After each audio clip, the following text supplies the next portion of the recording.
ఈ రొయ్యల విధవ విధవకే ఉద్యోగస్థాన్ని విధవ కండిషన్ పెట్టాడు. విధవ మొహ వీడును. అమ్మోయ్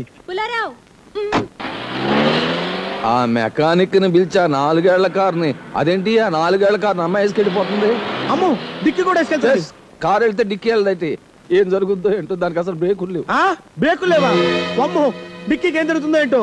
అబ్బా అమ్మాయికి ఏం జరుగుతుందో, నాకు బీపీ ఎక్కువైపోతుంటే మధ్య నీ డిక్కి కూడా వెంట్రా. ఆ టీవీను ఆఫ్ చేయి. హలో హాస్పిటల్ అండి? మా 4 ఏళ్ల డిక్కీకి ఎలా ఉందండి? డిక్కీ ఏంట్రా డొక్కు నా కొడక. అమ్మాయికి ఎలా ఉందో ముందు అది అడుగు. హలో అమ్మాయికి ఆ డిక్కీలో ఉన్న అమ్మాయికి ఎలా ఉందండి?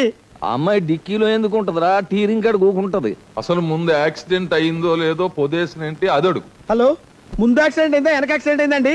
అసలు డిక్కీకి ఎలా ఉందండి? చెస్ నోర్మయస్. ఏంటి అలా చూస్తున్నావు? ఒక్క దెబ్బ తగలేదు. కొంపదీసి వెనక నుంచి గుద్దాడా ఏంటి? బ్యాక్ ఎలా ఉందమ్మా? ఏం తగలేదు. నీ బ్యాగ్ కాదమ్మా, కారు బ్యాగ్. చెస్ చెస్ లేదు, క్యారమ్స్ లేదు. ఊరుకోండి సార్, నా టెన్షన్ లో నేనుంటే. డిక్కీకి ఎలా ఉందమ్మా? ఒరే ఇంకో పాలి డిక్కీ గిక్కి అన్నావంటే డొక్కలో కిక్కిచ్చేసి నేను డిక్కీలో దొంగ పెట్టేస్తాను. ఆ పని చేయండి సార్, హాయిగా డిక్కీలో బంచిక్